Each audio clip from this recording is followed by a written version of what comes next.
You know who else has 0 national championships in the last 30 years? Ole Miss. Woo. And all that money that Lane Kiffin spent on all those NIL guys, all those transfer portal guys, Walter Nolan and Trey Amos and all these guys, it didn't pay off, man. Dude, Jackson Dart, first time he's thrown multiple interceptions in in his two career. seasons. Yeah, Yeah. in his career, and he picked a really really bad time to do it in the swamp. But Yeah. we told everybody like going into the swamp with DJ Lagway healthy, it's not easy. It's not a Scary. guarantee. It's this is a dangerous team. Yeah, listen, I mean, going down the swamp, and I thought maybe, being a midday game, maybe, I don't know what Gainesville was. I mean, that's on me for thinking that Gainesville wouldn't bring it. You know, Mm-hmm. this was like, to be fair, I did not see Alabama, Oklahoma coming. I straight up said Alabama's got that one. This one, we were all over. Yeah. Like, I know there was a good chance with the way that Florida can get to the quarterback and cause disruption.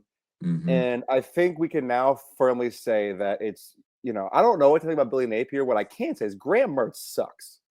Mm. That's what I can say. Because now that DJ Lagway is comfortable, Mm-hmm. I think that Florida's going to be good in years to come. Mm-hmm.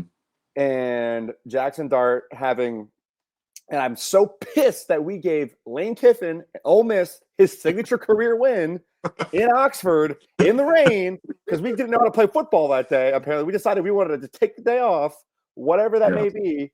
But listen, we're taking care of business, and it was back and forth the entire game. Like, what a great game for a noon, 11 a.m. wherever you may live kickoff, just Mm-hmm. down in the Mm-hmm. swamp, back and forth the whole time, and Florida standing up. There was multiple times where honestly, Ole Miss could have, put some, pulled away or put some daggers in Florida, where Florida almost tried to. The game was in the balance the whole time, Right. and then for that last 2-3 series where Dart throws the pick, get Mm-hmm. into triple coverage deep. First of Yeah, it all, was a bad throw. like just Well, overthrown, the thing is the receiver. The only way you could complete that is if underthrow you it. underthrow the hell out of it Yeah, and let him come back for it. yeah, because But like everybody be behind him. throwing it Yeah, over the top when yeah, there's 3 defenders on the top of him, like yeah. there's nowhere to go with that ball. If anything, throw that bitch out of the back of the end zone. Right. If you're gonna throw it deep, just make it uncatchable for everybody. You know what I Right. mean? Don't let anybody get to it. And then have a chance. They're still They only got the ball down. They're back. still Yeah. they get the ball back. They're still only down like one score, and One still have a score. chance to. This is your moment in the swamp. Mm-hmm. You're Mm-hmm. ranked with a playoff spot, in hand potentially. Yeah. And he throws the first pick that and that's a situation where like we see this too many times again. Oh, not a pick. Give the guy the ball back again. Putting his helmet back on. Now he's going to deliver that strike. Mm-hmm. And then to just I don't know if it was miscommunication with was that Oh yeah, I Deuce forgot about that. I forgot the about last pick of the game. It was just like whoop, the like pick was called back because it hit the right. So he ground. I threw had two forgotten about picks. that. Well, I guess Yeah. because the first one didn't count because he threw one Right. on the left sideline, and Yep. the guy it was very clear that like the DB didn't have it. Mm-hmm. So he puts his helmet back on, trots back out there again to then just throw a pick again. That's why I said ball don't lie. I tweeted it. Ball don't lie. I didn't see that. That's No, hilarious. I tweeted it. Ball don't lie. Because I don't know if it was like I don't know what it was. I think it was miscommunication. I don't know if he thought that Yeah. Wells was going to keep going, and he Yeah. just didn't. I don't know if he was trying to A, throw it away, or Mm-hmm. B, he was just trying to float one over the defense. But Right. Wells stayed still, and he just threw it directly to Florida, and that was ball Right. game. Right. And I'm honestly shocked of all the field rushes we saw yesterday. Florida, I mean, had sort of a right. I think Yeah. field rushing is overdone at this point. But the Mm-hmm. fact that the Florida students, from what I saw, stayed in the stands, Yeah. good for them. Good Yeah. for them. Yeah. But I was very happy with this one yesterday, just because we called it and it actually happened. Mm-hmm. Rooting for Florida, Yes. felt weird, but I liked it. Sometimes. Yeah, for sure. For sure. But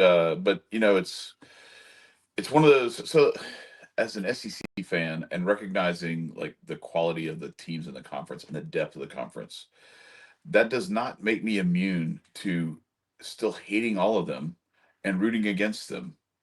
Like I don't care. I don't like if we're not in the playoffs, I don't want any of y'all to be in the playoffs. Like, I sorry, but I'm not rooting for you. I'm not rooting for Alabama. Never going to. I'm not going to root for Ole Miss. I'm not going to root for Auburn. Well, unless they're playing Texas A&M. But you know what I'm saying? Like, I'm Yeah. not rooting for you to actually have success that overshadows my team's success. I want us to get recruits and I want us to get money and all that stuff so we can continue to kick your ass.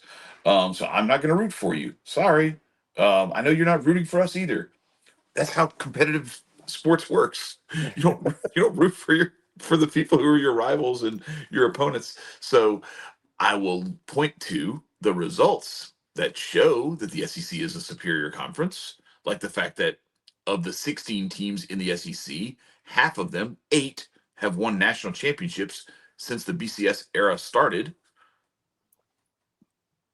What just happened? Oh, all right. Thumbs up, It's baby. yeah, we're still there. All right, thumbs up again. Yes, but Tennessee, Florida, Georgia, LSU, Alabama, Auburn, and now Texas and Oklahoma. I'm getting thumbs up all over the place. These are the teams that are now in the SEC that have all won national championships during the BCS era since 1999, 26 years. Um, Other conferences, the ACC, Florida State, Miami, Clemson. That's it.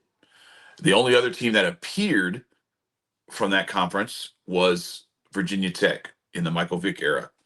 Um, go to the Big Ten. The only teams that have won national championships from the Big Ten, the current Big Ten, USC, Michigan, Ohio State, and Michigan just got theirs this past year. Hmm. Before that, it was two, and really it was only one Big Ten team. Oh, wait, no, I take that back because now with Nebraska in the Big Ten, Yeah. Nebraska adds to that, so it's four. It's four from the Big Ten, and I think they've made a total of like 7 or 8 appearances or something like that. The SEC has won 17 national championships in 26 years. The ACC has 5, the Big Ten has 4 in that same time frame. The teams that are currently in those conferences, Yep. and then the SEC has like I think that it's 6 times that the teams that are currently in the SEC, 6 times that 2 of them were in the national championship game, and only 5 times that none of them were in the national championship game.